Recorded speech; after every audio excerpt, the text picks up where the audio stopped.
assessment that they're going to present for you here today. So that's it from me. Eike, please kick off. Yeah, thank you, everyone. I will do it like this. Perfect. Yeah, so I'm very happy to be here today, and I will give you a first overview of our approach. So we kept it quite the same as last year to be comparable and consistent, so that you can basically put both assessments side to side. But we also have some new additions, so develop it further based on the lessons that we learned last year. And I will start with the key question that we want to answer, and this is how well is actually the EU progressing towards net zero or the climate neutrality. And while we could check just emission reductions, we thought, okay, we actually have to look under the emission curve and check what is going on and where are the blockers and what is actually driving the transition. And this brings us actually directly to sectoral challenges. It brings us to some overarching things like finance, governance. And so in the end, and many of you maybe have seen that already, is our 13 building blocks. So we have in the middle 6 building blocks, starting with electricity, mobility and buildings. We have agri-food industry and carbon dioxide removals. And then in the outer ring, these are more the cross-sectoral or cross-cutting building blocks. We have lifestyles and clean tech. We have governance, just transition and finance. And then we also have adaptation to climate change and external actions. For each of these, we identified objectives and enablers, and objectives basically tell us what each of the building blocks has to achieve on the way to net zero. And then the enablers are basically the underlying conditions, so what has to change in a building block so that we can achieve the goals in a specific building block. And this includes, for example, shifting to other fuels, also clean fuels, shifting to sustainable consumption, but also being more efficient or having the right infrastructure in place. For each of these objectives and enablers, we have indicators to measure progress, and we have 124, it was said already, and we use official data for that, so statistics from, for example, Eurostat or EEA, and we want to measure against the EU's own objectives. So what we do is we check official EU documents, trying to find benchmarks for each of our indicators, which is actually quite a challenge. And we have a set of various documents to have our benchmarks set. And still we have 36 indicators without a benchmark. Yeah, we basically use another methodology then to overcome that. So here you can see our progress classification for the indicators.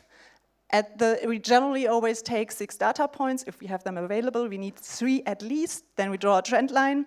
And then for those indicators with the benchmark, we compare the past absolute change with the required absolute change. And then if we compare those 2 values, we basically can see how high is the change in pace that we have to achieve for each of the indicators. And then we use a classification for this value. Indicators without a benchmark are more tricky because we do not really know against what to measure it. So we have a fixed classification here based on the relative change. But I have to say that for most of the indicators, we use qualitative information from EU documents to better judge whether the classification is actually correct.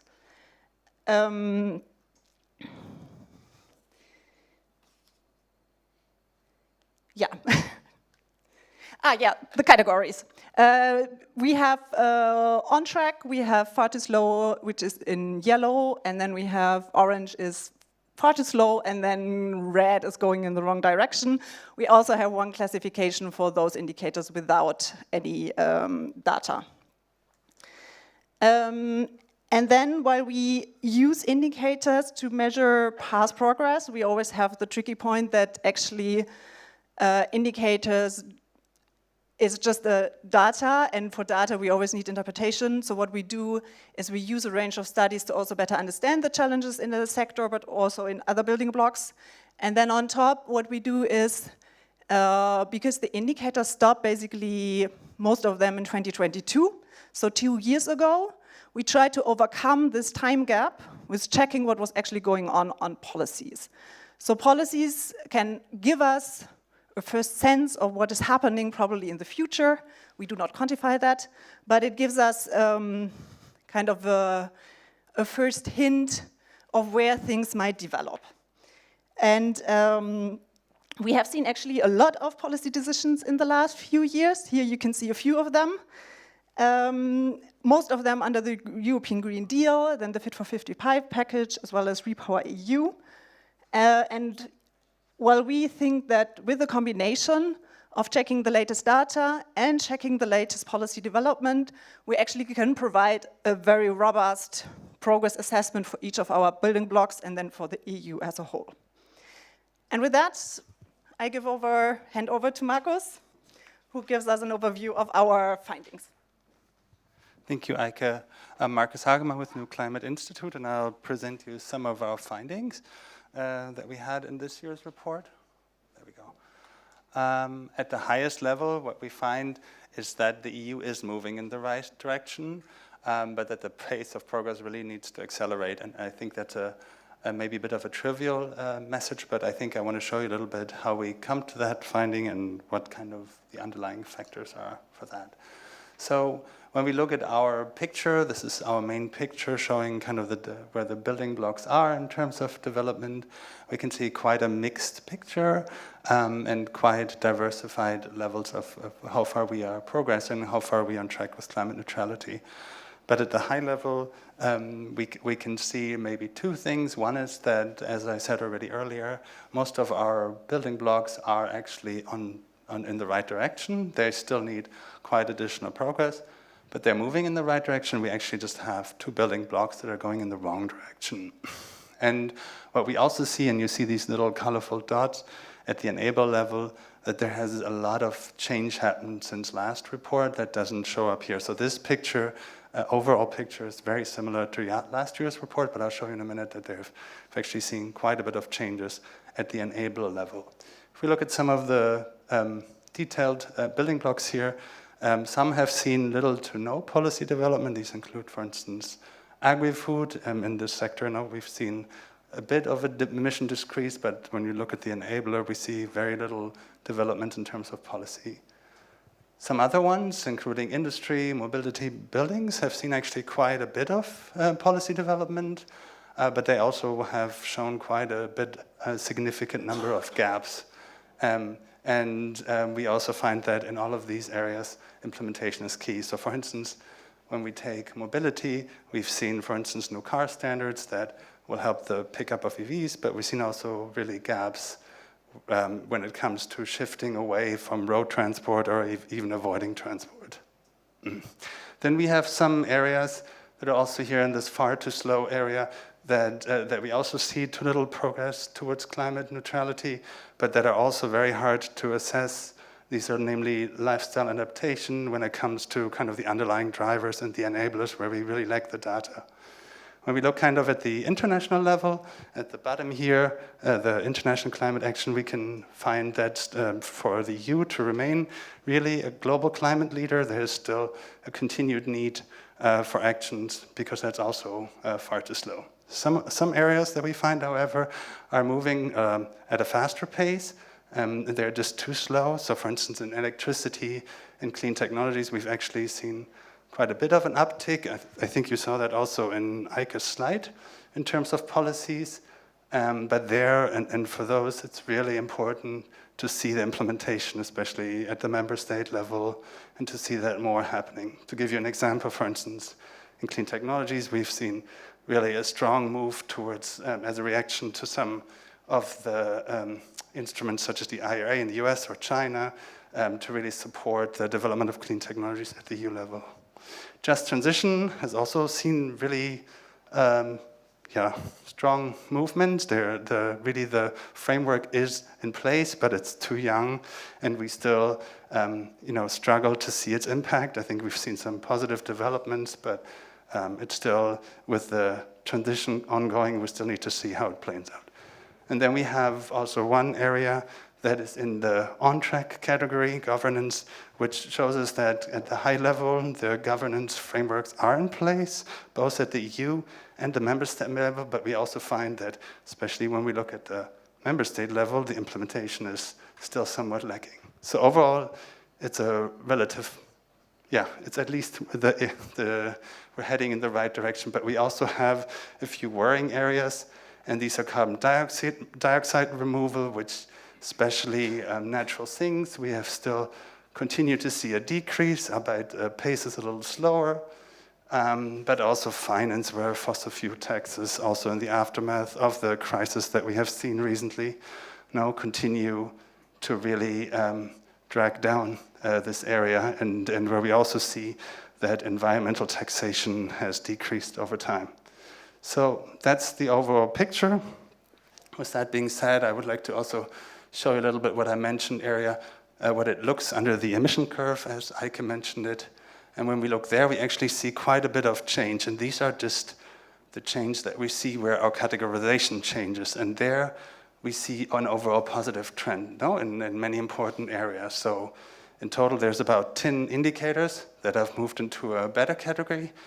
And there's about only 3 indicators that have kind of slowed down. And if you look at them closer, you see they're also often related to the crisis or in the aftermath of the crisis. To give you an idea of some of the changes that have happened, we've seen a strong push in the area of renewable energy, both in electricity generation, where solar has seen really a strong move, but also in industry where feedstocks, renewable feedstocks have come in more strongly and have moved the enabler or the categorization up. Related to that, we've also seen an increase in employment and renewable supply chains, and we've seen kind of also on the kind of the clean technology end an increase in kind of the spending, the public funds that go towards R&D and energy. Just transition shows a very mixed picture.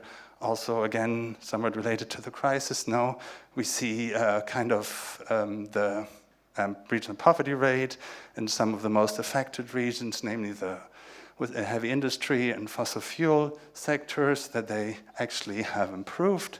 But at the same time, the material deprivation rate has kind of decreased also in the aftermath of the crisis. So overall, there's kind of a mixed picture. Maybe lastly, to point out on the area of external action, we've seen also with the international pressure that is coming up and kind of an uptake of the ODA finding of allocated action. And all this is supposed to give you like a nuanced view of what we're finding, and I invite you to please dive into the report and look at some of the more details that we present there. With that, I'll hand over to Clara.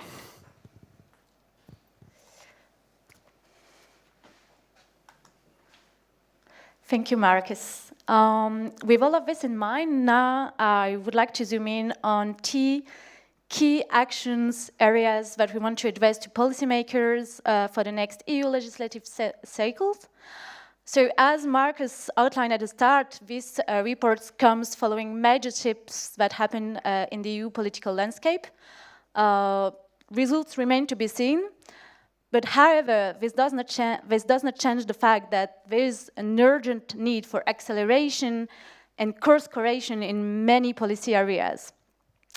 The first recommendation we want to make is the EU now is in an implementation phase following the many policies decision that was taking over the past few years. But we need to advance to an effective implementation of these existing policies. And the success of this implementation will depend on national efforts. And the improvement in areas like renewable support, infrastructure, transition into a circular economy at member state level. High quality national strategy, energy and climate plan, and progress report will be very, very important for this implementation. And additional EU support, clearer legal requirement, and stricter follow-up could enhance this national implementation.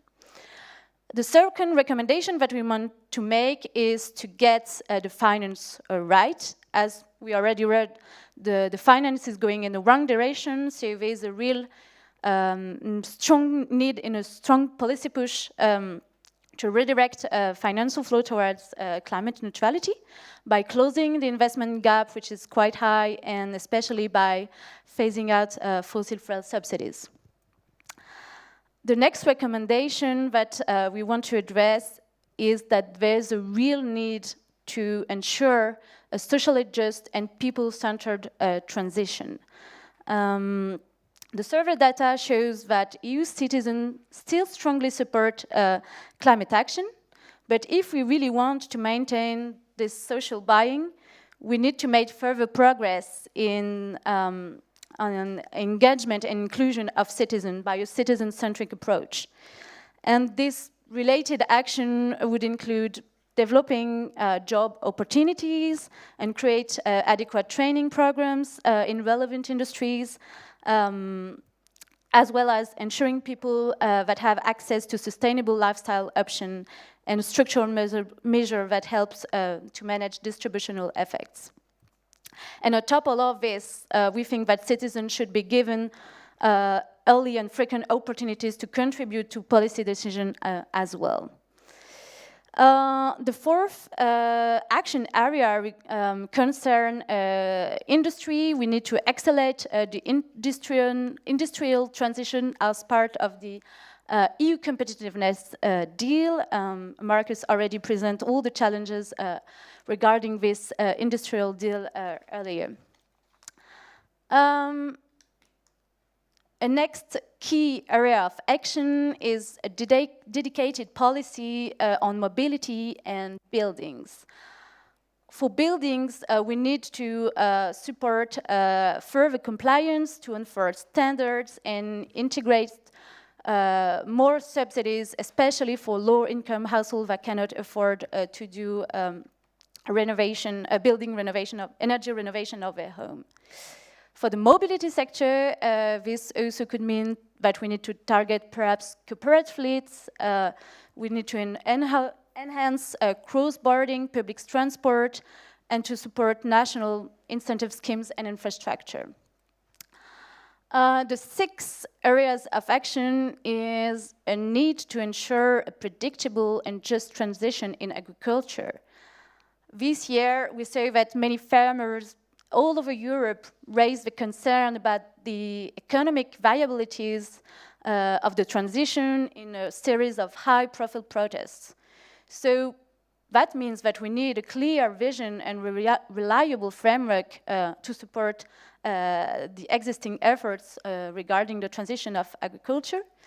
And we think the EU Common Agriculture Policy can further fund low-emission, resilient agriculture while providing economic stability for the farmers.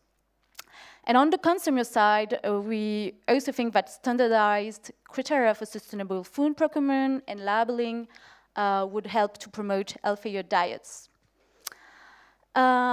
Next, there is also a need to invest in carbon dioxide removal and especially natural sinks.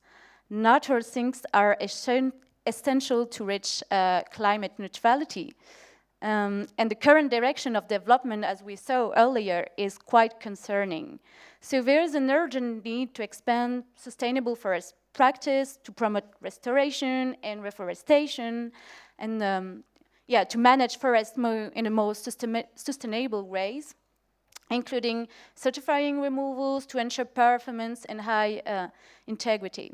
And on the technical side, we need to focus on the research development and demonstration, and by considering all the full life cycle impacts in forests.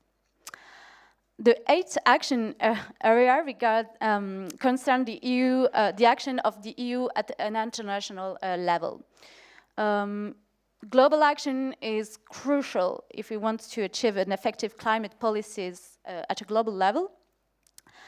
And the EU can advance this by fully implementing partnership, promoting sustainable trade, supporting strong environmental standards at global level, and providing international climate finance matching the EU's fair share is key.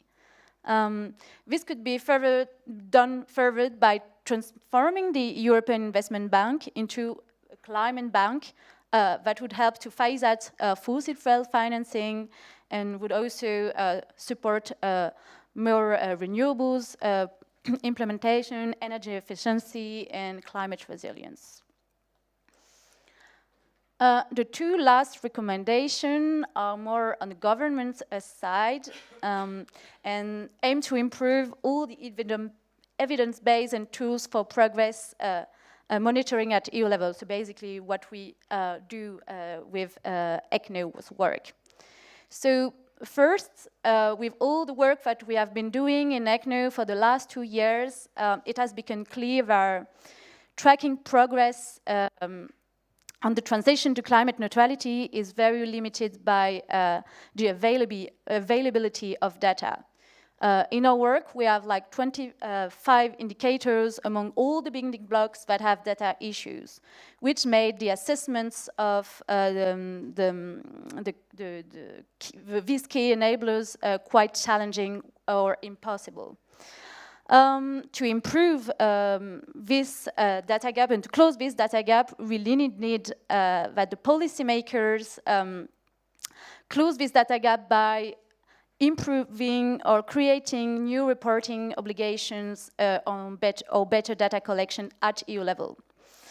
This does not necessarily need that we want to increase the burden of data collection at a national level, but we really think that a streamlining reporting process could simplify and reduce the administrative effort. And finally, and last but not least, there is a real need to improve the EU own climate progress monitoring. The work that we do in ECNO is a first step, but it cannot replace a comprehensive EU-wide transition monitoring done at EU level.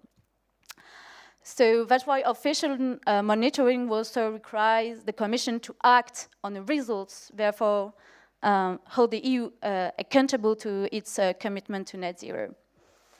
And that's the end of the recommendation, and maybe I will hand over to Sonia, and we're also very happy to answer all of the questions.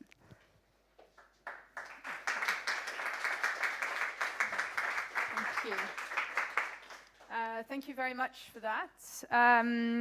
We've got a couple of minutes for any, I'd say, clarification questions, if there are any right away, on the results, the findings, the methodology, the indicators. Is there anyone with a question on what the report is actually trying to do and what it concludes? Yeah. There's a microphone coming to you. Just tell us briefly who you are. Yes, thank you. My name is Eero Yrjökoskinen. I'm from IEEP, the Institute for European Environmental Policy. Thank you very much for this report. I very much appreciated the details. On the other hand, I was curious to hear your comments because you clearly wanted to take this positive approach to the results. And I understand that you compared to the previous similar report, and thereby there have been positive steps in order to reduce greenhouse gases and achieve carbon neutrality. But at the end of the day, to summarize the results, is that the majority of these different building blocks that you have looked at are still very much moving far too slow, and even one of them is going in the wrong direction, and only one is on track, and that is governance. Now, taking from that perspective, my conclusion is that we're still very, very far from achieving to be on track of achieving the goals that have been set at the Paris Climate Agreement, and thereby maybe a more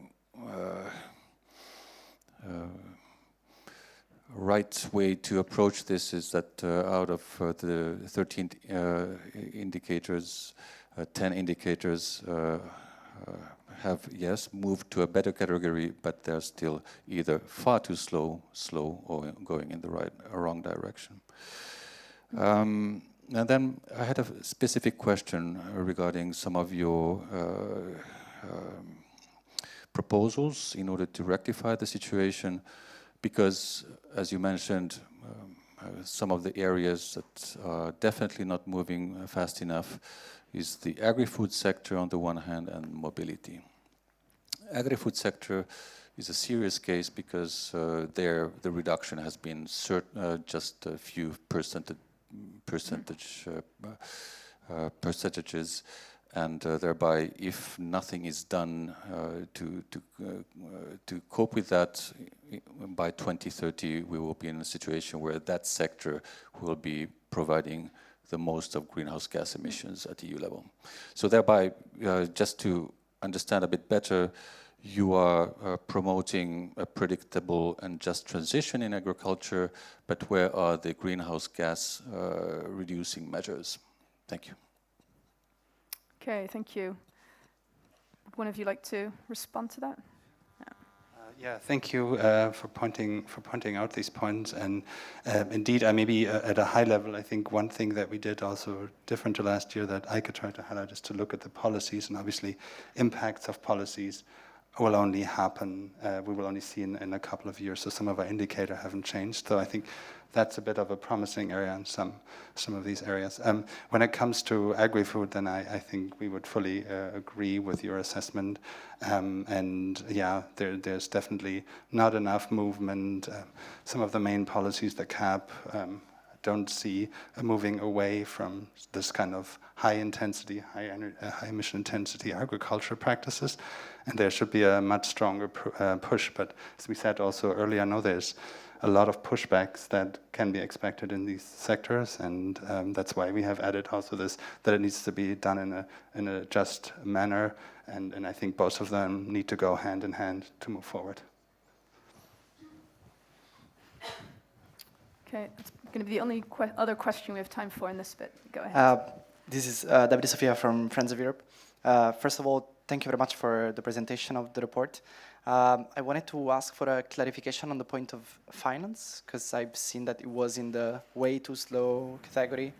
I just wanted to get some additional information on which indicators and enablers you used, and whether you also included the new experimental indicators that were released recently by the ECB on sustainable finance, and whether you considered those data. Thanks a lot.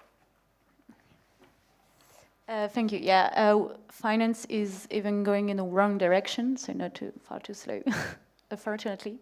So the indicators that we use, so we look broadly at overall climate finance flow. So we look at, for instance, the climate investment gap that both include private and public investment flow. So the climate investment gap amounts at 406 billion euros, so which is quite significant and need to be closed urgently. We also looked at fossil fuel subsidies, so basically all the monies from the states that goes to fossil fuel, which are ramped up mainly because of the energy crisis lately, but they are almost tripled in 2022. So that's why the building block is going in the wrong direction.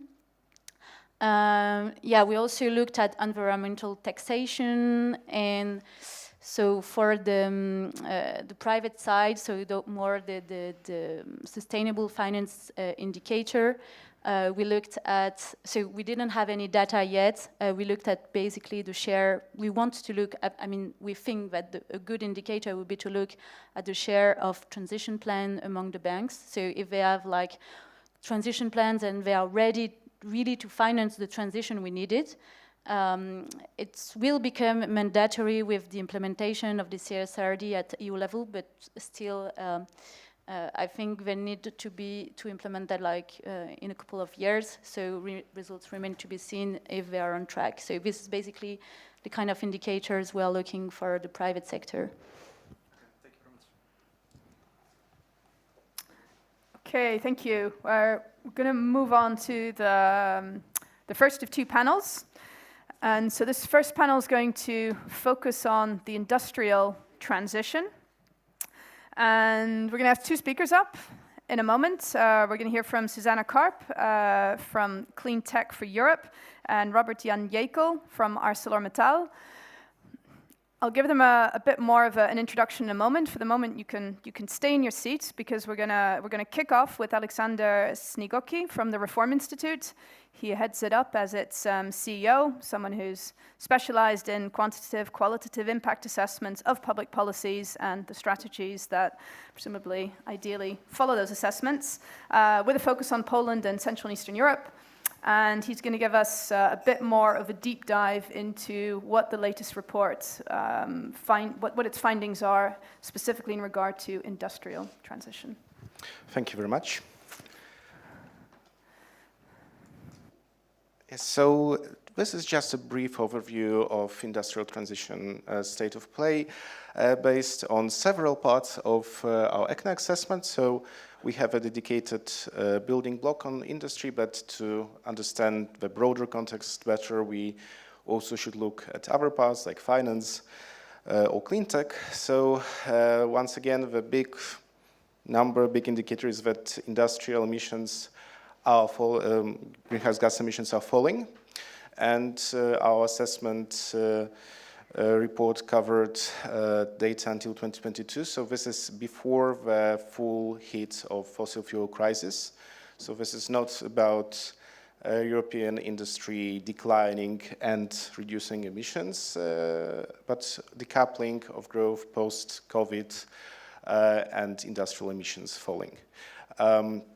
The same thing happened with clean energy carriers used by industry, so we started moving in the right direction in this overhead indicators, which was progress compared to the previous year, where in some of these indicators we actually saw moving in the wrong direction.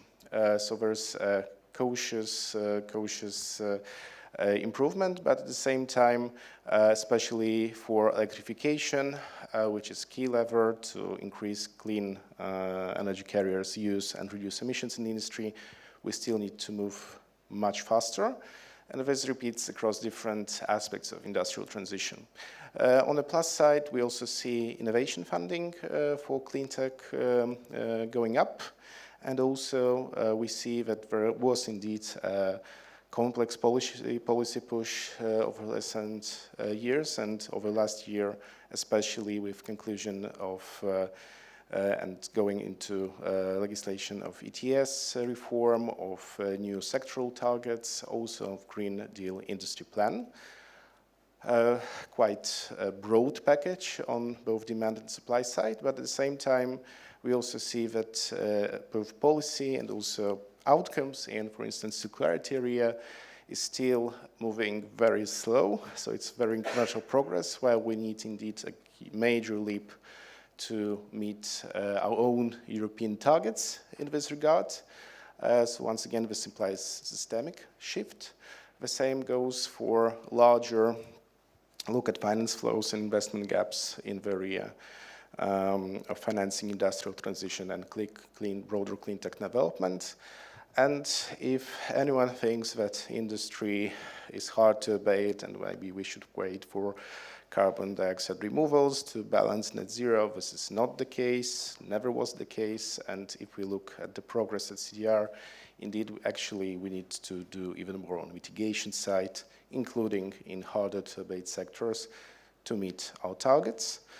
Which leads to this cross-cutting conclusion, and I hope an inspiration for the panel discussion is that we need indeed now, as we move to implementation phase, especially on the national level, as we have a chance to reflect also on the European level, what more can be done, really need a systemic approach to enable this not only incremental change in the sector, but also qualitative change across different levels. Planning, financing, different technologies, electrification, circularity, decarbonized gases, carbon management, every single of these areas requires systemic approach and qualitative shift. With that, I give the floor back to Sonia. Thanks. Thank you. Thank you very much for that intro. I'd like to invite Robert and Susanna to join me up here then to get some reactions to what ECNO has done.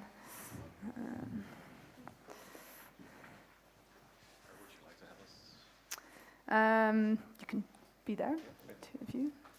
I'll give you each a microphone in any case. There we go. So I promised you slightly more of an introduction.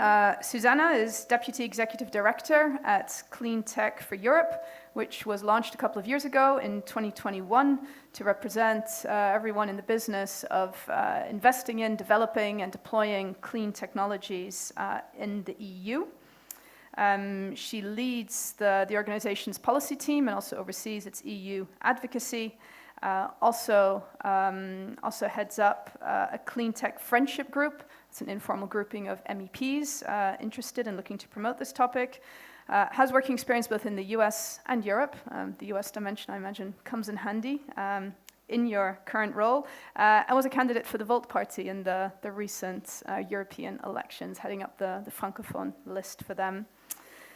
Robert Jan. So Robert's head of European Institutional Affairs at ArcelorMittal, has been in this position since 2012. His work has had a big focus, I would imagine, on the EU ETS and the impact and perhaps opportunities it presents ArcelorMittal and the European steel industry with more broadly, and then other issues like CCS on the back of that. And he was previously Director for Climate and Energy at Eurometaux, so representing the non-ferrous metals industry here in Brussels. So what we wanted to do was kick off with a reaction from each of you to what we've heard a little bit on the industrial transition results in particular. And Susanna, I thought we'd start with you, the clean tech, the new big exciting subject. So the report suggests clean tech is a bright spot. We're almost on track to that. Private money for environment and energy R&D has been picking up pace. There are encouraging policy signals like the Green Deal Industrial Plan, the Net Zero Industry Act, the Critical Raw Materials Act, and so on. I guess the question I'm left with is it enough, especially when we see what's going on in the US and China? Can the EU be a global clean tech leader? Good morning, all, and thank you very much for the invitation to be here today. Thank you for the introduction as well, Sonia. And congratulations on an incredible report. I have very much enjoyed going through it. I think it is the most thorough report looking at all the indicators we should be looking at in order to really have concrete areas where we're focusing to understand our own progress and what we're aiming for. And so just in terms of what we're aiming for, and to your question, Sonia, is the EU a clean tech global leader? Well, what is a global clean tech leader? A global clean tech leader is one who can take new technologies, net zero technologies, and bring them to the frontier. Is the EU doing that? Well, not quite. Are other countries doing that? Well, yes. So what do I mean by that? There's certain components of being a leader in clean tech. One is developing the innovation. And so here, yes, the EU is a leader, has been a leader. Whether or not it will continue to be a leader, I think that is, of course, up to all of us. But on the topic of scaling up this innovation and allowing it to actually get to push that technology frontier, we have honestly seen China doing that, but we have not managed to do that ourselves inside the European Union. And so when we look forward and towards the future, towards 2050, is the EU going to stay and be a clean tech global leader? Well, that is uncertain, because when I look at this report, I don't see that we're moving fast enough.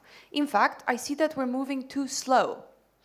And so therefore, this is the sort of dimension to the conversation that we need to bring in. What is the ultimate goal? Well, we are trying to undergo profound technological transformation in a short amount of time, bringing together society. And so how do we get there? Well, clearly we need to accelerate a lot of various areas. One being, of course, financing. We've seen that in the report. But there are other areas that we need to accelerate as well. For example, availability to clean electricity all throughout Europe, right? Because on the topic of what is the industrial base, and I will stop very soon, but of course the industrial base, when we look at Europe, this goes beyond our, let's say, economy from services. It also goes beyond the heavy industry sectors covered by the EU ETS. Our industrial base is a lot of the smaller companies we don't often see or talk about in Brussels.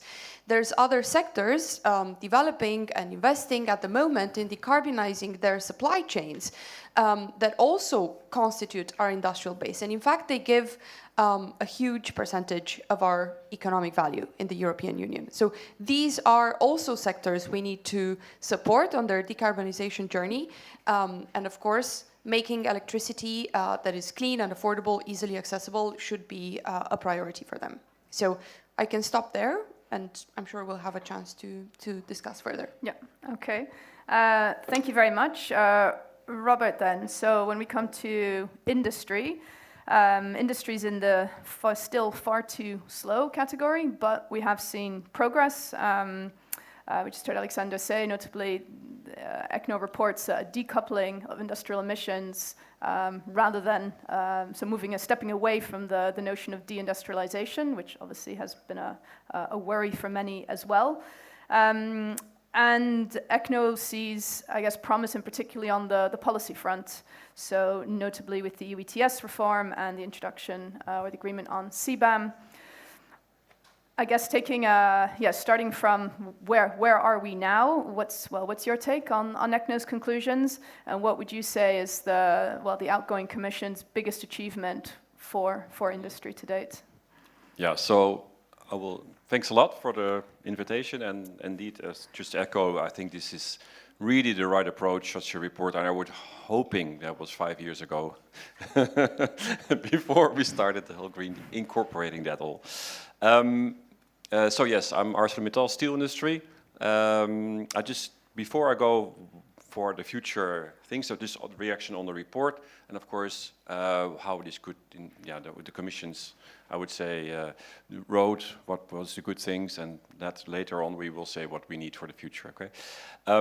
What I really think is super important of this report is that it actually tries to see what actually are we talking about. So if you want to measure something, you need to know what it is, and then you know what you want to do that for the future. If you look at the industry progress, yes, there was some progress, but the real progress, of course, still has to come. So this is peanuts compared to really for the transformation. I'm talking now for the steel industry. Yeah? So we really need to have this transformation successful. That is not here. That is coming from now on, I would say. So I would like to, if you look at all these indicators are not so good, but some are it's progressing. If you look at the report, it's progressing from very bad to a little bit bad. Huh? So that is not progress, of course. If you look, it's relative, but it's not where we want to be. So we really have to make some improvements. So that's why I would say if all the indicators are not good, but only one is government is good, you could argue that also government is not good because it's governing the things which are not going in the right direction. Okay, but I would make an indicator which actually says, and this is not only for the steel industry, it is actually, are the enabling investment conditions there? And that is not there. And I think that is the most crucial for our whole future. I'm saying it now for the most important thing for the whole, I think, is basically electricity capacity increase. And that is a very tricky thing, and that I think you need a separate, I would say, indicator for that, because this is not going at all in the right direction, and this is the crucial thing for the decarbonization. So I think you should include that. Just one idea, then I don't have to say that later on in my thing, but we're talking about societal money. We're talking about state aid, but we're talking electricity prices also, consumer money, basically it's also pockets of taxpayers. Is that money going in the right direction for this electricity increase? No, because it's not happening enough. and we're paying a lot of money for it as consumers, billions. So we should, I think that's one of the things for what we have to think about for the future, set aside the dogmas we have for the future, be it on this, and that's another dogma, WTO. We're very much in favor of WTO, but the policy, and that is also lacking in this report, trade, international relations, is not there. And that is impacting us big time. If I look at, you're seeing renewables uptake is going very well, solar is going very well. Yeah, sorry, that's nice, but it's not European solar anymore. So it's very worrying. So some things have to be in there, connected with your strategic autonomy, strategic and security as well. We cannot look at this anymore. That was 5 years ago. We had that luxury. We don't have the luxury anymore in isolation. We have to look at it from with other parts, because otherwise this report is just nice. But we have to look at it for the next reality. What the Commission did very well last time is, in our views, is having some parts of the decarbonization route in the right direction. Of course, the targets are impressive. I mean, let's face it, that is what they did. But making that was one side of the coin, and now we have to make that coin even better, and also making the other side, which we've completely forgotten. So what for us as an investment, as a company, what we thought was very important last time, 5 years ago, was the introduction of the CBAM, of the principle of that. Very good, because otherwise you cannot make the investments for decarbonization. I think that is good. The indicators for reduction of greenhouse gases should not be like this in a report, should be linked, if that is linked with a decarbonization investment. Because otherwise you're talking about closure or reduction of capacity, and that is not a good indicator. So you can say, because right away, as you mentioned it already, this is before the current crisis already happening. As we speak, Eastern European steel, in our case, is closing down. That's good for the climate, you could argue, but it's not a good indicator what you want to achieve here, I think. So you really have to make that indicator, I think, a bit better. If it's related, if the reduction of industrial emissions is linked with the actual investments in decarbonization. And that is a success if it's like that. And that we hope we can all achieve, but that we really need to get. So I think that is there. You have also here innovation funding going up. I will not wait too long, but that is not a good indicator. What we need, because innovation funds basically a lottery. You cannot make your investment decisions on it. If you get it, of course you can. But what we need is large-scale investment and funding, and an investment climate for large-scale. And it's not only for the steel industry. That is what we need in Europe. We need large-scale investments in everything. The main thing is electricity production. So just want to, I think those are the main points. But again, the overall thrust and the indication of this report is super, and I think we should just go on like this, develop it. I can only say that the Commission, who is right now there, they really want to know this. They are also struggling. They know the problems, and the problems are very difficult to overcome, to get these investments in Europe. The question is, get the right indicators. Sorry, and I have to say there's another thing too, modeling. Sorry, and then I'll stop. Modeling is very important because it's also A3 behind your modeling. There are currently no models available in academics or study groups which can model energy-intensive industry situation for investment in the right way. We did an exercise with 6 modelers and 6 models with OHF. Nobody comes close. So we have to find a way to know what we're talking about when you talk about a business case for energy intensive, especially steel in our case. And that's not available. It doesn't exist. So we shouldn't pretend things exist or which are not good. I think so that has to really change as well and improve to get the right granularity we all trying to get here. So thanks a lot. Okay, thank you for the detailed feedback. So the indicator looking at, I guess, clean or renewable electricity capacity increase, that is primary for you, and that's what decarbonization of the steel industry ultimately depends on. And then a few other points you said, a trade dimension is something you're missing in this report. and indeed, any positive trends in emissions, so emissions coming down, need to be interpreted directly in terms of how they relate to investment in decarbonization, so that you're not capturing industries closing down as I guess a part of that positive trend. Innovation fund is a lottery, not something for you that you say you can base investment decisions on. If you get it, great, but you can't assume you will get it. We can come back to some of those points. I guess I come back to you first, Susanna. You also said that the EU is not quite there when it comes to being a global clean tech leader. And there's an issue with scale-up that we see China doing very well, but we don't see here in the EU. And a question mark for you as to whether the EU is going to be a leader in the clean tech space in 2030. We have had things like the Net Zero Industry Act and so on, critical raw materials and all the rest of it. Are we identifying and supporting the right strategic technologies? Can we cater to national sectoral differences, which I guess needs to be done too?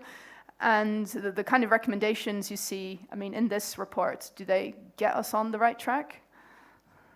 Okay, so quite a few questions there. Maybe I'll start from the question on, have we identified the right strategic technologies? Well, first of all, the fact that the European Union had the conversation on strategic technologies is a great step forward, because we need to start thinking about resilience of our supply chains, because we need to start balancing our dependency on materials as well as products from China with protective measures. And I understand that the EU is looking into some of these protective measures, trying to understand, what it would take to have stronger anti-dumping rules and foreign trade subsidy measures. Yes. So I think, in any case, it is very good we have in the EU broken the taboo of talking about technologies in terms of their strategic importance for the net zero goal. We have evolved our understanding of technology neutrality into meaning technology neutrality within the net zero world, because that's the one we have agreed to deliver under the Paris Agreement. That's the one we have enshrined in the climate law, and so on and so forth. Now, I won't go into the actual technologies on the strategic list, but I will say that as far as I see them, they tend to be cross-cutting in the sectors that they can support decarbonize. So when I look at these roadmaps, where I see the pathways, the possible pathways for heavy industry sectors to decarbonize, I would say that most of the technologies listed in those pathways are actually technologies that are listed on the strategic list of Net Zero Industry Act. The idea being that if we scale them up inside Europe, that will support heavy industry sectors, irrespective of which ones they are, to access European-made equipment that they have listed in their own roadmaps of decarbonization. So I think that is the thinking behind it. So that's already really good. Right, now on the report, I think what I struggled with the most in the report is the emphasis it puts on member states. Because in reality, we're not going to be global leaders with 3 member states or 2 investing. The reality is the only way we can be global leaders is for the European Union to act in a way that is coordinated, that actually allows support all throughout the Union based on where conditions are kind of more challenging. You've referenced Central Eastern Europe, but there's of course specific enabling conditions in the region that would also make it a great spot for clean tech development. But so we haven't put this together. We also have sadly abandoned the discussion on a EU Clean Tech Sovereignty Fund. And so basically what we have now is a lot of these targets, which are very good, because what I would say back to your argument on governance, well, I'd say if governance is going in the right direction, by all means, we need to safeguard it, because that's the only thing Europe has right now going for it that is stronger than other regions in the world, that gives stability, predictability, that has made it so that when there were global headwinds on clean tech investment, those were not affecting Europe the same way they were affecting other parts of the world, including the US and including China. Because our regulatory system is so robust, we need to maintain the robustness and get the other indicators to move up as opposed to moving this one down. So that is key. So I would encourage a more European integrated thinking, and somehow as we were approaching European elections, of course this was sort of dropped off the political agenda, perhaps too difficult at that point in time to deliver. But I don't see why it should continue to be difficult as we're entering a new cycle.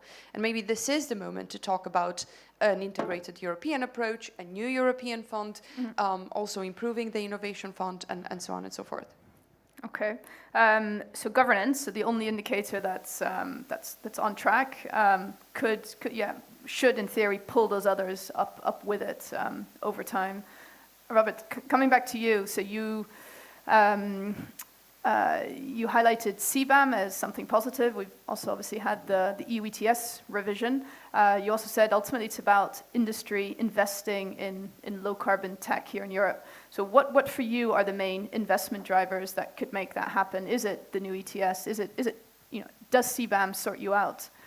What is going to drive that investment in Europe? Investment drivers, I mean, the steel industry is an internationally competitive industry, so it has to be internationally competitive. So some other industries are regional, we are international. I mean, you have to look at what is the business case. That's why I think this indicator should be there by industry. So we are international, it has to be done. So one of the main things is this trade policy. In steel industry, we went from an exporter to an importer nation or a region, which of course, and just by trade policy, because ineffective trade policy, because we are the only open economy in the world. That's good and bad, but if you want to make your changes in investments, maybe also steel is if you look at the critical raw materials list, steel is the most important critical raw material for all, let's say, climate, high-tech things, but we're not somewhere on the list. But we're risking now to get a shortage of European steel with this investment plan.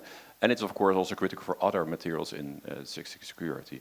So how to get these investments here? The carbon costs are hitting steel very hard, very soon. And then the business case for existing steel is gone. And then the question is, can you, and that's rightfully in the report here, how do we get the investment case ready for the next phase of the transition? If you see people are closing down, that is probably not going to be a transition for those plants. So that's already happening now. So of course you foresee what's going to happen later. Critical things for the investments are, of course, electricity prices, because you're going from a carbon-intensive industry to an electro-intensive industry, whether it's hydrogen-based or not, later on, because of course but it's for all industries, you need to know if there's an investment case possible. And if the conditions are there. We know for what we told 5 years ago, you need to get hydrogen. You will be 20 million tons of hydrogen, no problem for you. Yeah, in the meantime, we know that was a myth. There is no going to be hydrogen or very little, and the prices will be way too high. So how then to get these investments? So you need to be sure that the investment, electricity is one. So we need some, let's say, price arrangements for that, which will be internationally competitive. Second, CBAM.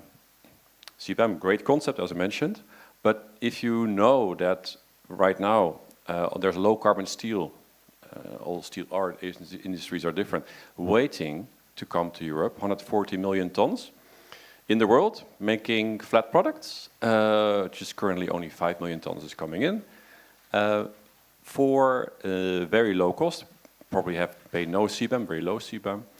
And the price goes up in Europe, those can flood Europe. Why would you make an investment in low carbon steel, which is extremely expensive? We have to find a solution to that. So this is really critical, coming back also to our trade. Yeah, we need to adapt our policies also in this respect. So it's that's CBAM. Then the trade policy, just to finish, it will not be so long. There's going to be safeguards now. They will end in 26. We need an effective trade instruments, trade defense instruments after 26. There's no solution yet. If there's no solution yet, what if you want to invest in a certain product? There is no investment planning possibility. So you need to have, and then of course you have lead markets, which is also in the report. There's no right, let's say, valuation of that product. Will that come or not? That's another question. That's also part of the investment. I think those are the main things. And the funding. I think funding will be a huge competition funding. Of course, much has go to defense probably. So for us, what we think is we should pay for our own decarbonization with the earmarking of the ETS allowances. We made some modeling around it, assessments. I think it's possible. So, because for the moment you have to imagine we have to gonna be paying more for ETS, but you have to pay also for your new investments. That is double cost, which is not really happening. So we would like to have this earmarking of ETS allowances. If you, of course, this is of course national money. If you're going to make the investments, of course, we're the big. So that I think that's what we think should happen on that, because otherwise there's going to be too much discussions on funding and state aid, etc. So just two clarifications. So the last point, is that also front-loading ETS allowances, or you're talking about the money once you've paid for it? So paid ourselves. Yeah. So the member states basically allocating that back to the steel sector, European level. And just another clarification on low-carbon steel. So you say Europe's at risk of, there's others making low-carbon steel more competitively. Why can't Europe compete? And I mean, why is CBAM not fit for purpose in this case? Depends on what you're talking about. If you're talking about blast furnaces, in our case, I think CBAM can be a very effective tool. But the low-carbon steel, then around for flat products, I don't want to make it too difficult, but that is a product which competes now with blast furnace steel and later on with, let's say, DRI-based green steel. We have already, so there is some innovative things about it, but we already have a DRI in Hamburg, in Europe, which is closed down most of the time because it's too expensive. It's based on gas. I mean, this is what we're talking about. The future cost of that is just very, very high. If you have not more make it too much, but your question, this flat product based on smelted steel, basically, if that comes in, of course, you're not going to pay much of a CBAM for that. It's existing. So it's not if that comes in, people say, that's good for the climate. No, it's not. Because that will have to be replaced by dirty steel somewhere else. So it's not helping the climate at all. So it distorts current trade patterns, but it also distorts the decarbonization in Europe. So we find a solution to that. Clear. Okay, so maybe a couple of reflections based on what I've heard. You have described Cleantech for Europe at the start of the event. We are a network of coalitions. So indeed, investors, innovators, policymakers interested in learning more about innovation and sort of what it requires and timelines and so on. One of our coalition members is H2 Green Steel. They are producing green steel in Europe, and for them, CBAM is an extremely positive measure. Furthermore, the ETS carbon price is critical to their investment plan. We cannot, under any circumstance, afford a lowering of the ETS carbon price because this would affect the investments that have been planned, are underway by existing companies as well as by new companies which are looking into building their investment case around this. So in terms of what's needed for the next mandate, I do think we can no longer dodge the conversation on a carbon price floor. This has to be somehow talked about as a way to safeguard investments. On the topic of ETS revenues and how they're allocated, well, first of all, a lot of them are allocated now on indirect cost compensations for electricity prices as well, depending on where you are and what your industrial profile is inside the member state. The issue that I see is we just had an electricity market design open and we did not actually fundamentally change the marginal pricing system, which is pushing up electricity prices in Europe. So here we are, we discovered that high electricity prices are leaking into areas of Europe where we would have historically low electricity prices. How are we going to advance our competitiveness with this electricity market design? Very good question. Very, very good points. I want to take some questions from the floor. This is all true, because we need the carbon incentive, as you said. Everybody needs this, otherwise you're not going to move. And we also need, but also for H2 green steel, which is an anomaly, I would say, but good that's coming. This flood of low carbon steel is also a threat to them, if you can imagine. And because also that comes in a lower price. I mentioned to them, no, they didn't know, so I have a discussion on that if you were discussing with them. This is, of course, also not good for them. So I fully agree with how you said it, and especially on electricity price. It's just not, something is wrong there and needs to be really in place, but we have no solution to it. So there needs to be, for the steel, this is not somewhere with a contract which is not copying bill, we need some pricing arrangements on electricity to enable the investments. So sorry. Yeah, no, which is a point, I think you're in agreement on that. Are there questions from anyone in the room on this? Yes, I'll just see, is there anyone else? Because we're going to come up to the end of this session. I think we'll make that our one question then Alexander, maybe come back to you for some final thoughts on what you've heard. Thank you. So Eero Yrikoskinen from IEP again. Thank you for your introductory words on this topic. Very interesting to hear your views. I'm concerned about the current division between member states, what concerns state aid. Because at the moment, as you know, there are no pan-European measures in order to support green industries. Susanna, you mentioned that you would foresee the reinstating of EU sovereignty fund for that purpose. But do you have any other positions, for instance, something similar to the IRA that the US has introduced? I understand that it's a great challenge because we are also facing other funding challenges at EU level. Would you have a position on that? Thank you. I'm sorry, I did not understand the point on IRA. Was it for me? For both of us, okay. Yes. Perhaps I understand it as you're answering it.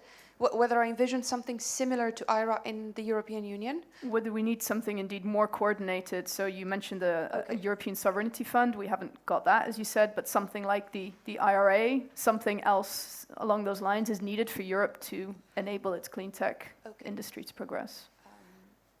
Well, so to a large extent, this is what the Net Zero Industry Act was, but it was only 1/3 of the way, because of course IRA was also 1/3 of a bigger policy package, right? You had the Infrastructure Act, so there's a couple of things there, and I think what Europe could do is, of course, complete the picture, as I've said, with a robust, predictable, generous financial arms that all member states can access, hopefully faster than they can access innovation fund projects.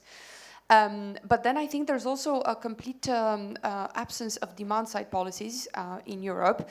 And now there's a bit of a move on that through NZIA, through public procurement, through non-price criteria introduced in green public procurement. But I think we'd have more space to actually go and create supporting policies that actually create demand for clean technologies. Okay, and then I think indeed on the topic of infrastructure, I think there needs to be a broader European conversation on grids, right? And so how do we move faster there on a European level in a coordinated manner? Do we also need to have a conversation on rail transport, integrating the rail networks in Europe a bit better? I mean, these are, I think we do. So there's a couple of puzzle pieces we still need to bring to the conversation. We still haven't fully come up with a strategy on skills. That there's a lot that can still be done. But I would say right now, ETS, CBAM, and ZIA are kind of the key pillars. And then between these, what more can we add? And we should be adding more things, but yeah. I think on the funding issue, there's a discussion indeed on state aid. And ideally, we all want pan-European funds to do this in a nice way. Everybody has the same. But we have to be realistic. It's not coming. They tried it. And that's, I think somebody called that fund a website. So, you know, but let's be realistic. If that's coming, fantastic, but it's not there. And we see the fight for the funding. So what we have to deal with, two ways: how the funding is done. So it needs to be as quick and as secure as the IRA, for instance. We cannot do that in Europe because it's basically tax related. That's a problem. But we need to get everything in place that it's more quicker, more secure, unlike, again, the Innovation Fund, which is just a lottery. You have no clue what's going to happen. And that is the powerful thing of the US, of course, IRA, and in China is, of course, the same. So simplicity, yes, and everybody, that's not a new thing, everybody agrees on that. But we have to be happy that there is countries trying to invest with, if it's state aid, a transitional measure, to get the investments in their industry. Because in our case, as we just mentioned, Eastern Europe is closing down, there's not going to be replacement of that. Yeah? So we really have to be, we should not look at it in an ideological way. We should be happy if there are coming investments in Europe somewhere where it's possible. I think that is something in good, and of course it has to be according to state aid rules. And that's why there will be a fight on the money, and that's why I think that what I mentioned of the earmarking of allowances may be the less sensitive to do, because we're paying them for our own investments. I think that's, and then you avoid that whole discussion. I think that's the most important. Thanks. Thank you. Alexander, do you want to get you a microphone? You've got one. Yeah. Yes. What is your takeaway? Thanks. So many thanks for all the comments on the indicators. I think maybe some of them are also present in different building blocks, like this on power sector, but noted on trade and on activities. I think that this is also something which we highlighted in the report and on a policy brief, which we also released in March, which I also encourage you to look at the website. It's not only one report.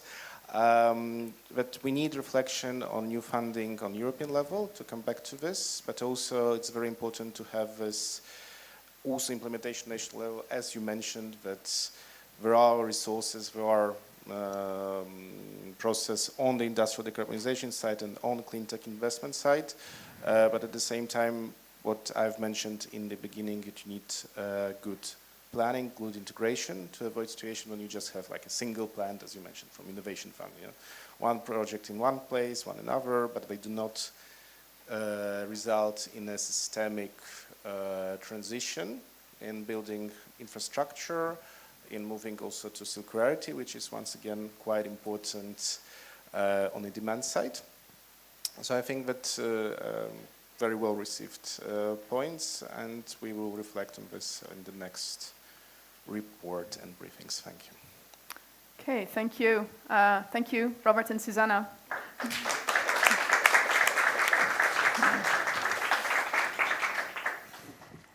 Okay, that brings us to our second panel, and we wanted to focus that panel on the just transition, which is, as you saw, was right up there amongst the key recommendations to take the net zero transition forward.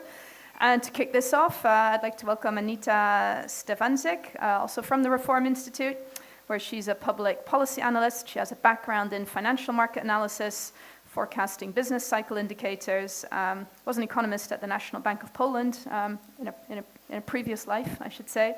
And she's going to kick off with a bit more detail on ECNO's findings in regard to the just transition.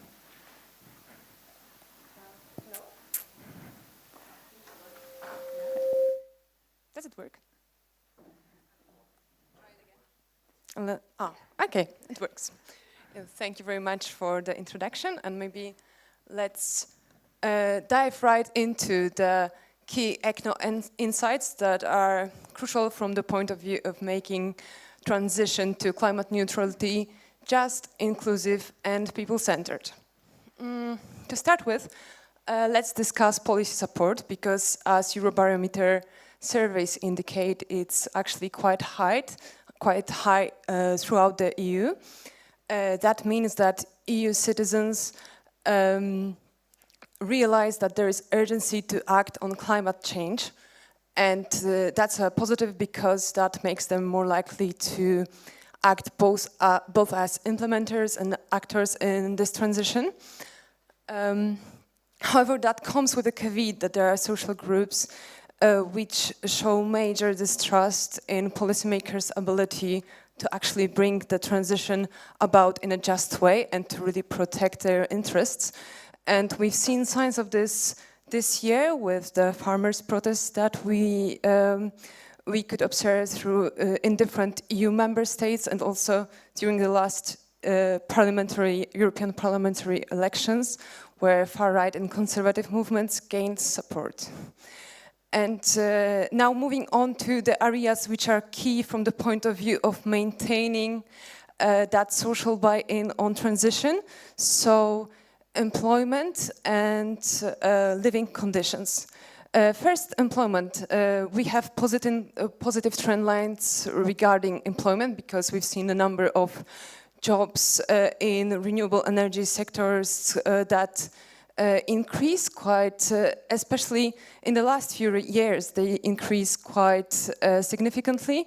And although some of our ECNO indicators are still in the too slow area here, we expect, if the latest trends persist, them to still get on track very soon. I would also like to highlight that employment rate in regions that are most affected by the transition and are carbon intensive, they proved to be on track to actually achieve employment rate targets for the whole EU. So there's no systematic disadvantage of the employment opportunities in these regions. We also see a positive movement when it comes to poverty rate in these carbon-intensive regions.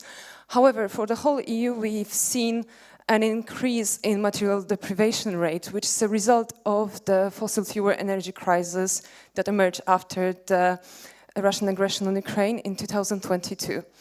And this factor also contributed to major shifts in our indicators regarding the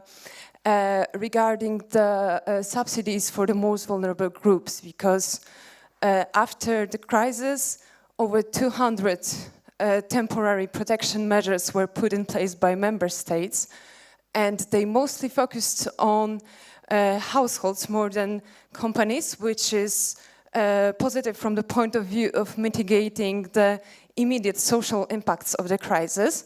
However, they also focused more on short-term cost mitigation rather than long-term investment, and that was also reflected in the decreasing number of energy efficiency investments, and also in increase in fossil fuel subsidies. And now I would like to move on to participation, because here we see a mixed picture. First, national climate assemblies actually are on the rise, and the development is quite good paced, especially taking into consideration how novel these institutions are. However, the response from governments is reported to be insufficient. When it comes to public consultations and stakeholder consultations in different policy processes, we can see no systemic approach to measuring the quality of them, but some of the reports suggest that there is an insufficient quality and insufficient response to what the stakeholders have to say on the climate policy. And to take a step back and also see the participation in a wider way, that's also how we live our lives, what we choose to as our mode of transportation, what we choose as a way to heat our houses, and what we put on our plates. And obviously that has a big impact overall. All these little changes add up. And the problem here is that we can't really measure the lifestyles. There is insufficient data in the lifestyle change, and we can't really say how big of that impact is. But some of the qualitative data that we managed to collect show that there is positive improvement coming there as well. And to summarize, as we can see, there are many signs of progress, but there are also some challenges, ahead of making the transition people-centered and just. And if I were to highlight one recommendation and one area of action that is critical, is to move from temporary protection measures to actually structural investments in socioeconomic resilience. And hopefully the starting processes of drafting social climate plans will help us to achieve significant improvement in this area. Thank you so much.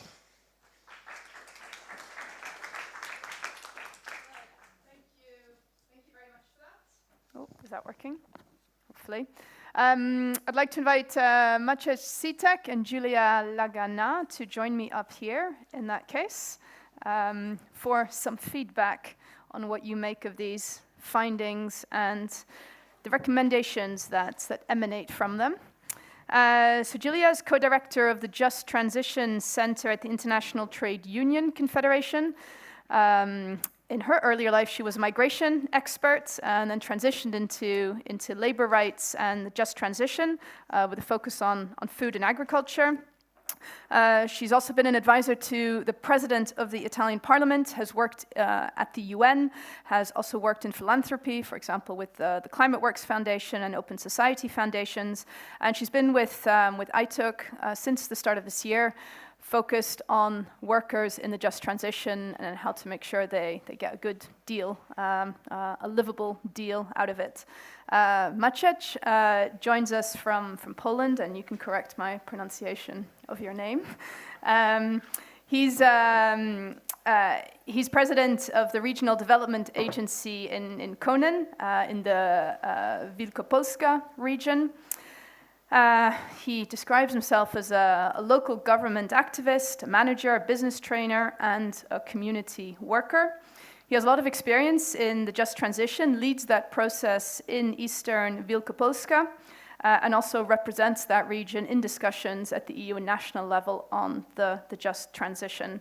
And maybe as a side note, Eastern Wielkopolska has been a member of the Powering Past Coal Alliance for the past 2 years, and Wielkopolska as an entire region joined earlier this year in February, and this is a region that has a lot of coal. So it's curious to hear from you how that decision came to be and how you're finding it, how you've sold it to your citizens.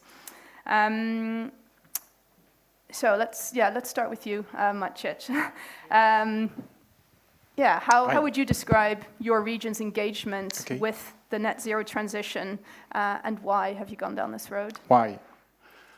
It's a good question. Okay, Wielkopolska is the small region in the Poland. It's 416,000 people.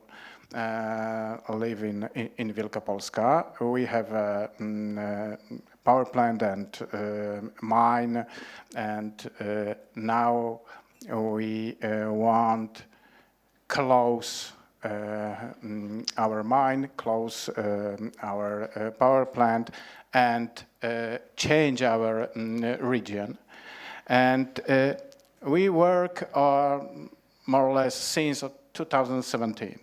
And in this time, we decrease emission CO2 by 60%, from 11 million tons CO2 to 4.4 million tons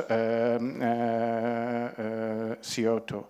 And now we work on increase green energy, because it's very important. But just transition is a very difficult problem from Wielkopolska, because we lost 2,200 jobs. It's very difficult, because you ask me in acceptation, this climate neutrality of the people is very difficult. The people don't accept, because their life is a problem. They lost your jobs, and I think it's a problem because we talk of the business, we talk of the climate, but we must talk on the people. People is the first, people is the second, and people is the third. Because if we don't want, if the people don't want to accept this, is the problem. And we work with our people, and we have a it's a more stakeholders. Sorry, my English is so, and if you understand, it's okay. The people, the stakeholders, is a very important things in our region, and we work with trade unions. Is the first, and we work with the business, with local authorities. We work in NGO, and we have a goal to two part. It's first 2030. Our goals.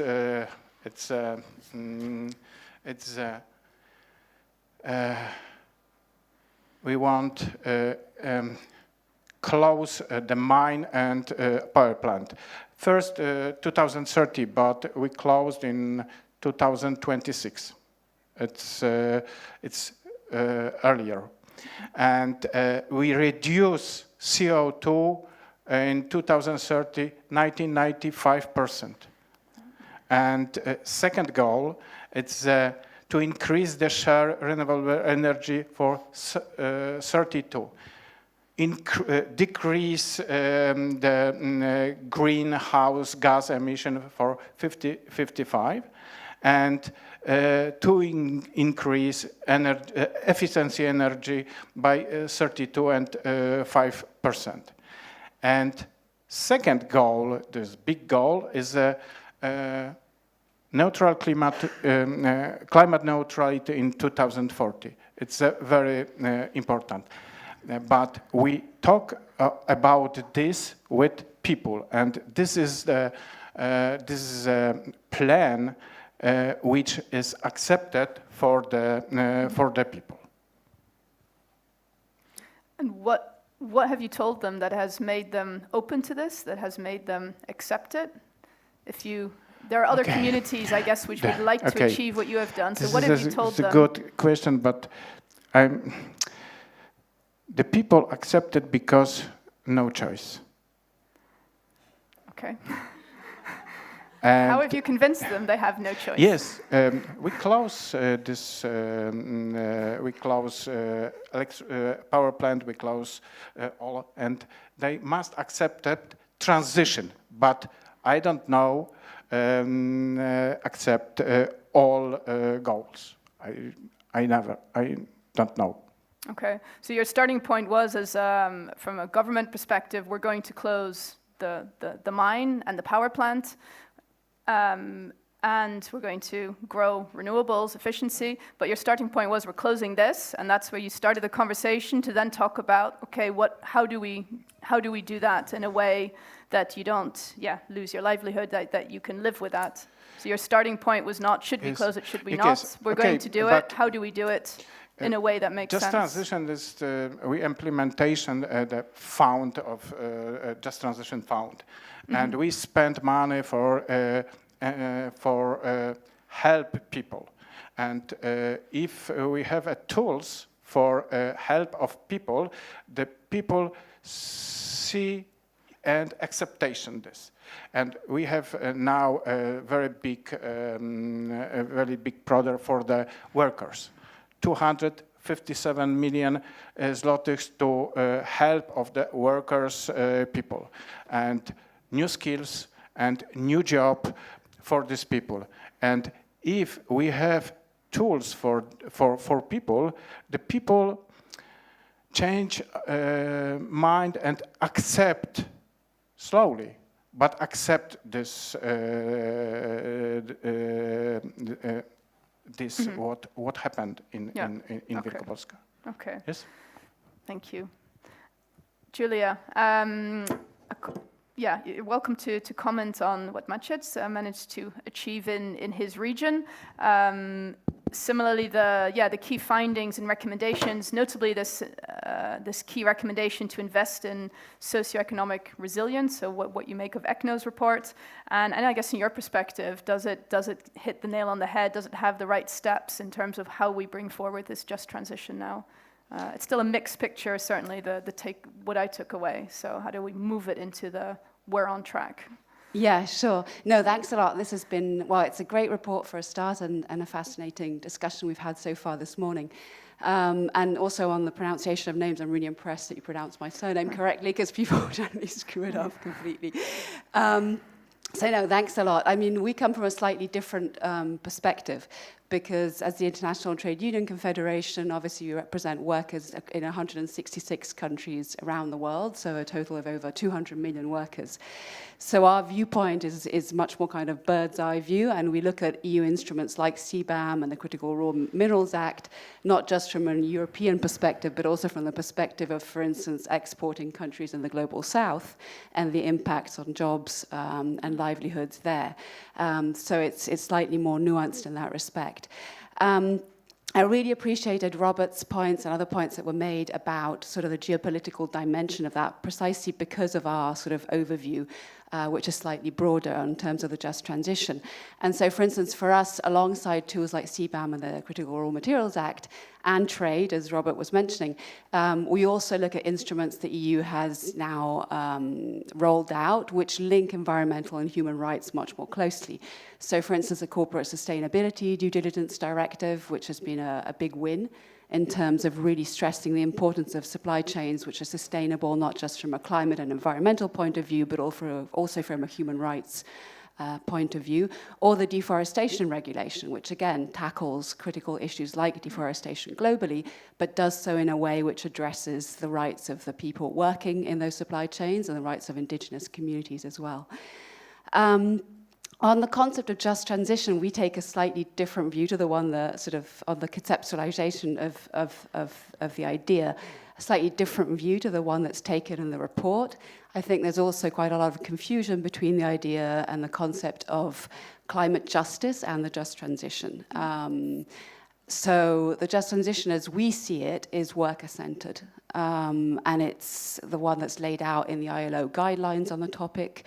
It's the one that's also enshrined in all the COP, so the UN Climate Summit conclusions from the Paris Agreement onwards. And it really revolves around the idea of what Maciej was talking about, which is that it has to be centered on livelihoods. We can talk about, narratives. We can talk about gas boilers in Germany or access to sustainable food. But bottom line, it's about whether people have good jobs. And again, there we slightly differ from maybe some of the way this is framed in a lot of the discourse in Europe and also maybe in the report, but it's more nuanced. The issue isn't just job creation. It's about decent job creation.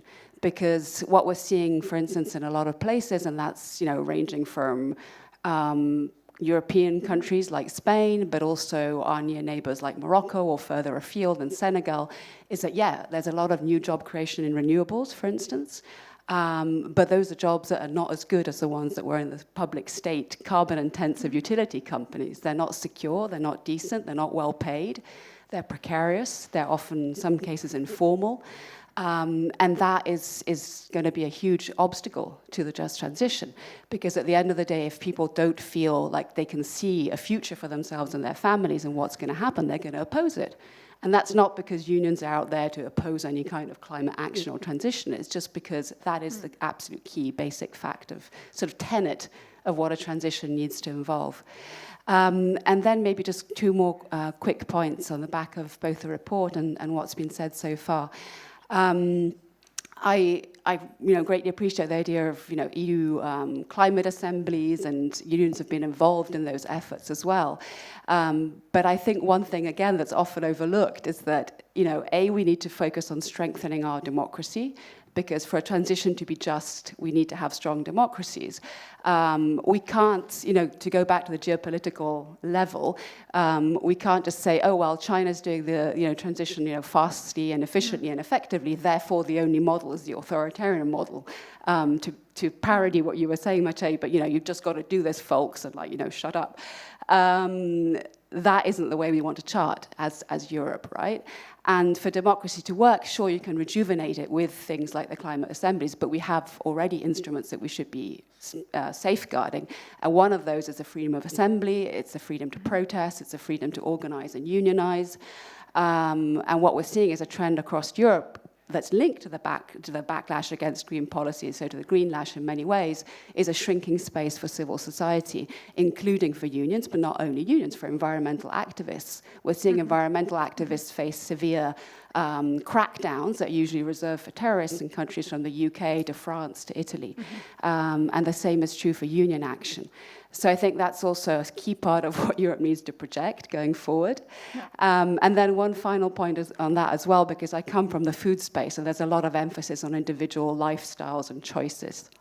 Sure, we all act as individuals, but we act within a global picture, and there have to be enabling factors for that.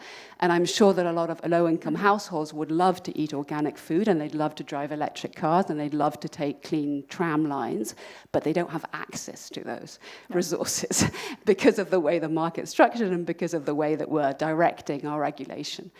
And so one very, very final point on that is that, and to go back to the point about multi-level dialogues, they're a great idea, but we have, what somebody who was killed 80 years ago by the fascists once called intermediate bodies. We have unions, we have environmental groups, we have, organizations defending democracy, who have roles in stakeholder consultation, so we don't need to duplicate, recreate the wheel. What we need to do for a truly just transition is what is happening exactly in the co-producing regions of Poland, but also in Spain, which is social dialogue. Governments, businesses, unions, and other actors from civil society sitting around a table together where everybody has a voice and everybody has a seat at the table. Okay, thank you. Lots of points there, and thank you for setting out to the way you approach the just transition, which obviously from the workers' perspective. So an element of that, I think, is part of the report, but clearly, we're also talking about citizen engagement and so on. So it's a different dimension of that. I've got a couple more questions, but I wanted to ask if there are any questions in the room. I can see 2. Anyone else? 3. Let's take those 3, and I'll see whether I get around to mine or not. We'll take them all together and then give you each a chance to respond. Yeah. Thank you for the intervention. I'm Michel, from a partner from Climact, which was one of the contributors here for the ECNO platform. My question is, when you take the perspective of a just transition and you look at what there is in CBAM, and when you say that for the just transition, you look in other legislative areas such as the Corporate Sustainability Directive, where do you see a large gap, and where do you see an opportunity where you could fill that large legislative gap? And the bonus would be, is there an indicator within ECNO which you would suggest to tweak or to add in the next version to help you address that gap? Okay, take the next one. Thank you. Eero Yrikoskinen from IEP again. Actually, we organized a similar event half a year ago in Madrid, where we discussed about just transition measures in Spain, and it was interesting to hear exactly what Ms. Julia Lagana just mentioned about social dialogue, which was clearly very well planned, organized, where not only the workers but also the private sector, regional bodies and so on, and of course labor unions were closely involved with the discussions and thereby planned something together, which was relatively feasible. But it's interesting to hear now that what was offered to them might not be as stable and might be more precarious than they had at that time. But my question now to Mr. Maciek is that I didn't fully understand what attracted the local workers to move out of their business and to be interested in the tools that you were able to provide, because I would assume that at least there would need to be new investments for businesses that would provide them the necessary work in the long term. What were those businesses, in what fields were they, and were they, from your perspective, stable and appropriate in the long run? Thank you. Okay, we'll take the final question and then come back to you. Yeah. So my question is inspired by Julia's comment that actually some of this, let's say, hydrogen production abroad strategy of the European Union is leading to, let's say, perhaps not the highest quality of jobs and not the most predictable, maybe because maybe the contracts are not, let's say, stable, informal work you refer to. So I'm wondering, and of course this is connecting the second panel to the first panel, but I'm wondering why, and if you think the situation could be remedied if we actually started producing, let's say, green iron where the hydrogen is made, that so therefore creating longer quality, so longer contracts and different quality of jobs.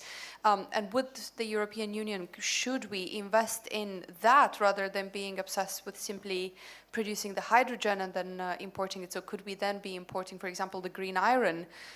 Just curious to, or something else. I picked this example because of the first panel, but maybe if there's another example of how we can move beyond the current the current sort of disparity towards a more globally sane way of decarbonizing, and spurring innovation around the world. And then maybe one question to Maciek. I suppose when you said they had no choice, what you also meant, and I think this is maybe I'm curious to hear from you, but I think you also meant, well, this energy transition is happening. We do not have a choice, the same way we do not have a choice to live in a different moment than in climate change, when we have to act. So then the choices we have are rather focused on what else are we going to do instead of the fossil fuel industry. So this is how I understood your comment, that they knew they had no choice in this regard, but then the choice is with kind of, and that's where community consultation comes in. What else can we do as we transition with the help of the funds? Because the one choice that's not there is to continue the fossil fuel-based economy. This is a bit how I understood it, but yeah. Yeah, Maciej, do you want to kick off? So I think your question connects back to the to the second one, indeed. Okay. Go ahead. I thought the people don't. Okay, it's an example. Is Wielkopolska is a rich region in the Poland. Yes, richest and in the Poland is. And if you look for GDP in central, in Poznań is the head of the capital of city of region, is 150% GDP of average EU. And if you look of the Konin, of the region transformation is 60% GDP. This is different. And the people accept just transition in rich cities. But we must look of this region. It's all in Europe, in all countries in Europe is that same problem. And the countryside is the poor, and central is the rich. And if you want invest, if you want business invest in my Konin, why? Why people which make a business create new jobs in Konin? Because it's the small market. And they goes to the Poznań, goes to the Barcelona, goes to the big cities. And we must change our politics in Europe, because if business take that same benefit in Poznań and in Konin, it's we haven't a choice, because if GDP in Konin in the last 3 years increased 3%, in Poznań 20%. This is big problem, and the people in countryside don't accept. If you look of the map of the East Germany, where win AfD, where win in Poland law and justice, that's same problem. It's all Europe. This transformation must change, and politics, European Commission must change, because if tools, it's good for Just Transition Fund for us is first program for the people of in this poor sub-region. It's only for these people, but it's the same rules. We spend money and the same rules in Poznań and another thing. This is an answer. We must create, but we won't create new jobs in the Konin for SMEs, because we want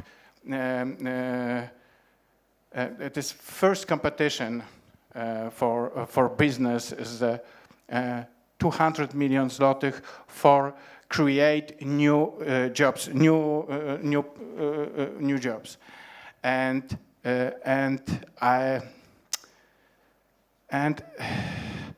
we always in the end, and sorry if you understand what am I speaking, it's okay, but if we don't change politics in Europe for not three, it's this sub-region, poor sub-region, and the people don't accept Green Deal, because why? Yeah.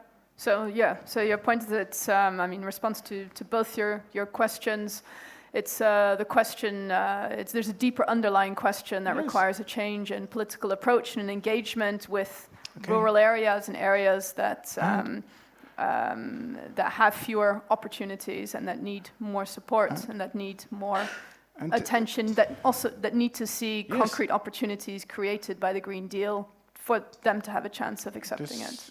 This populist politics talk. Okay, this bad you take your job. It's all is wrong. Why? 10 years ago, the call was good, and now it's worse, and the people don't understand. Yeah. And we must speak, but not only speak. We must change their mind for economic instrument. Yeah. So the narrative needs to be backed up by resource, basically. Money, Yes, thank you. It's clear for me, thank you, Julia. Thank you, and yes, just to latch on to what you were saying, Maciej, and some of the questions. I think the issue in terms of bringing people along goes back to, well, a series of factors. One is hypocrisy. I mean, and that applies to the Global South and how they view Europe, but it also applies to the poorest regions in Europe and how they perceive the green transition. And that goes back to my point about, putting the focus on individuals. There's just so much we can do as individuals within a bigger framework. So the crucial issue is, of course, funding and investment, but it's also the regulation that Susanna was talking about. And that's why the Spanish example that I was giving isn't the regional just transition plans, which are great and are working out really well. It's where there's been deregulation and massive privatization of utilities, So at the sub-regional level, we're seeing a plethora of private actors who are competing on tenders for lower costs, and lower costs generally means lower labor costs, because that's the only variable that's easiest to control. So to your question about fixing this bit of the report, it's, I guess then you open a whole can of worms in terms of, you know, social cohesion funds and and also if we're talking about decent, just transition and that kind of jobs, you have to address the fact that, you know, in construction, in agriculture in Europe, it would be great to have a green transition, but first we need to avoid, you know, slave labor in agriculture. We need to avoid subcontracting in construction, which means that we still have thousands of deaths across Europe because people are being exploited on construction sites. So again, if you go to a worker and you say, you know, now you've got to do things, you know, a green way, and he says, yeah, well, you know, I've got a fake contract saying I work 6 hours and I actually work 13, and that bit of social protection isn't being paid, obviously they're going to resist the green transition. So about CBAM and the other instruments that were mentioned, I think you need to also look at the broader scope of, you know, trade measures that Robert was referring to, ODA, and again, if you talk about things like ODA, then in the case of, for instance, just to give concrete examples, South Africa and Indonesia have programs called Just Energy Transition Partnerships, which a lot of EU countries are big donors in theory. Then you look at the mismatch between the investment that were promised and the actual funds delivered to those countries, and it's just 10%. So that goes back to the point about hypocrisy. We're asking other countries and other regions to do the transition, but we're not backing that up concretely. And actually, of that 10%, for instance, going to South Africa, the vast majority of, for instance, German funds are going back to Germany in the form of tied aid, which is going to the German Development Bank or the German Development Agency. So again, the same point. On the point about Spain, I think, yes, I've addressed that. The regional just transition plans are fantastic in Spain. I think they're another really good example. Because what the Spanish did, and that goes back to the points that were made about redirecting finance flows, we have a lot of EU funds sitting out there that should be used for the green transition, but are not because they're siloed within, you know, the CAP, for instance. The CAP is a massive subsidy program for industrial agriculture. That is, you know, a third of our emissions, and by 2030, as one of the researchers mentioned, it will be the vast majority of our emissions in Europe.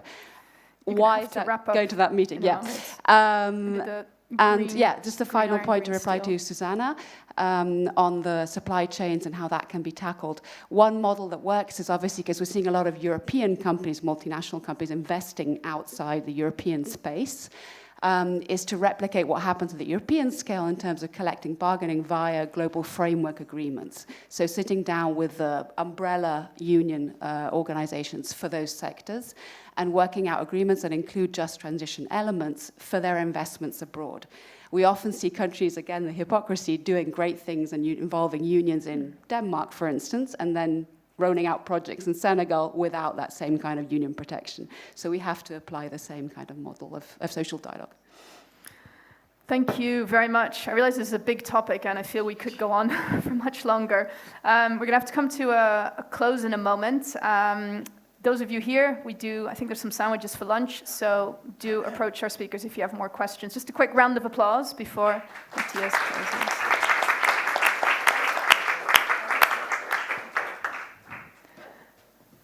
And I think I'll hand back to Matthias. Wonderful. Thank you very much indeed, Sonja.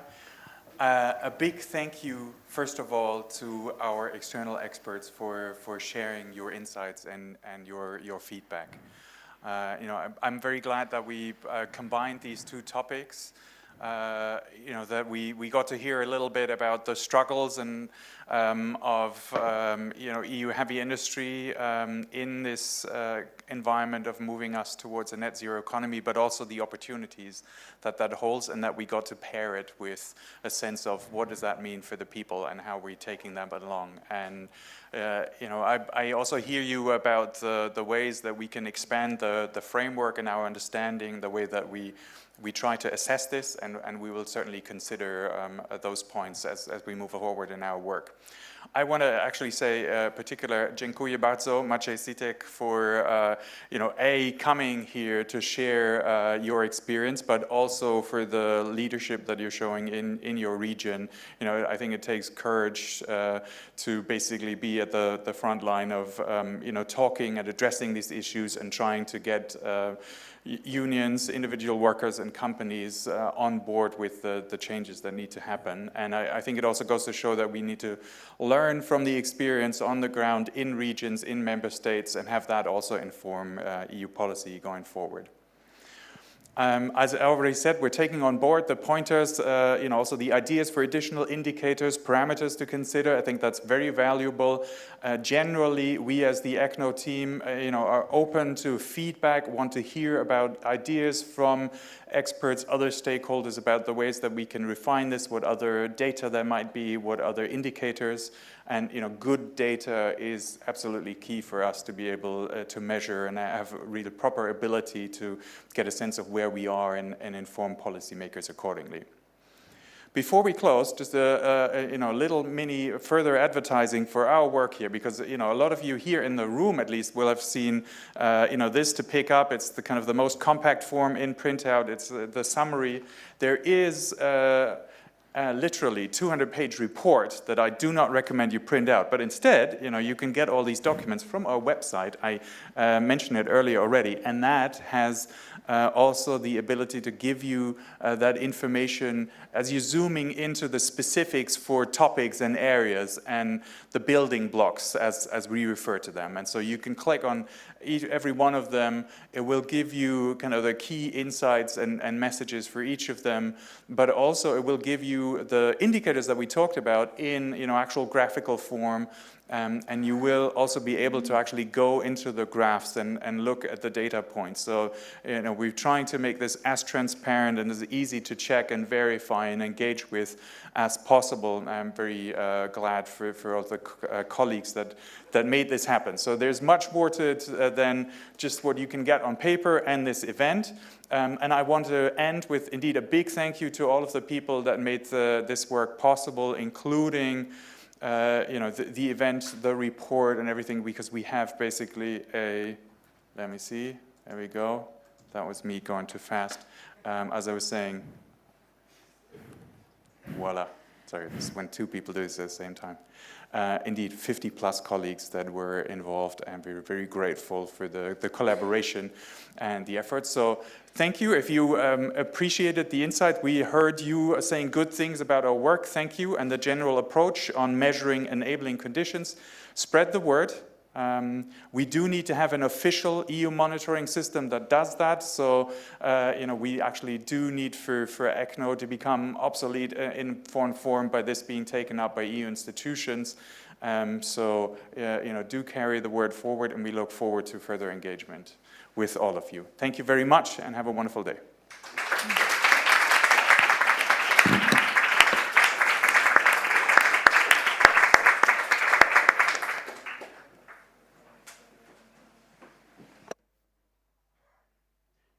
To say the first goodbye, I had to love and lose 100 million times. I had to get it wrong to know just what I like, and now I'm falling